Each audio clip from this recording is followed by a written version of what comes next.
Hi, my name is Jennifer Matos. I'm the Executive Director of the Noah Webster House and West Hartford Historical Society, and I'm bringing you the 27th edition of our Armchair Tour of West Hartford history. I'm inside Noah Webster's birthplace. I'm sure many of you have driven by on South Main Street and you saw the red house that is Noah Webster's birthplace and you wondered what it looked like inside. Well, here's a little sneak peek. We're in the best room of the house. This is the room where Noah Webster was actually born on October 18th, 1758. Noah Webster was one of 5 children. Probably all of them were born in this room to Noah Webster Sr. and Mercy Steele Webster. And Noah Webster was the 4th child and the 2nd son. His childhood here in the West Division of Hartford would have been very rural. This was the farming district of the city of Hartford, so we know that the Websters had a pretty sizable farm here where they, in particular, grew flax. The Websters were also weavers, so they had a weaving shop across the street, and Noah Webster likely grew up learning that trade. However, he wasn't really cut out maybe to be a farmer or to have that lifestyle. Family legend states that Noah Webster would more often be found sitting under a tree reading a book than doing his work.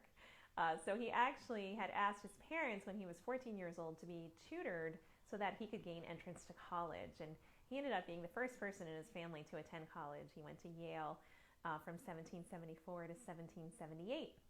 Noah Webster's educational experience prior to going to Yale was lackluster. He was not overly impressed by the one-room schoolhouse or the masters that he had experienced. He said he spent most of his time with a penknife cutting up the desks instead of actually learning.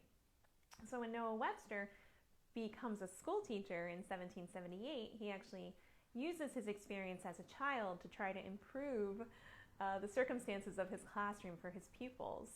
And of course, at this time, around 1778, we're in the middle of the American Revolution, and Noah Webster is also concerned that American children are learning how to be American. At that time, there wasn't an American school book. So Noah Webster actually makes the decision that he will write a school book for American children, and that becomes a #1 bestseller, the Grammatical Institute of the English Language, which today is known as the Blueback Speller.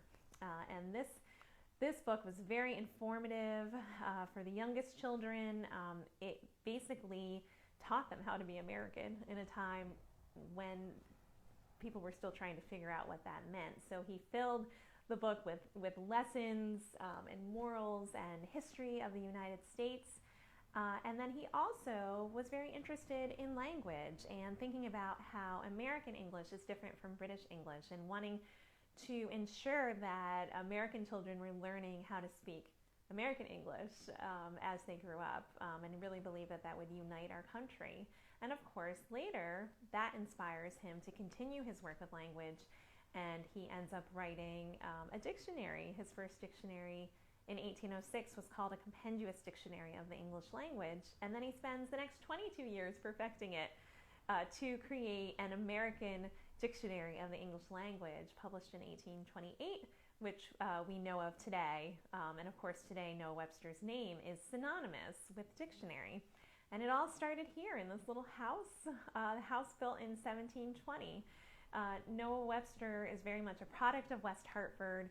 For a long time, he's been West Hartford's kind of most famous son. How incredible is it to have an American founding father be from your hometown? So we're so happy that West Hartford has really embraced Noah Webster. We have the Noah Webster Library. We have the Noah Webster sculpture by Korzak Zolkowski in the center of town. And of course, we have here the Noah Webster House and West Hartford Historical Society.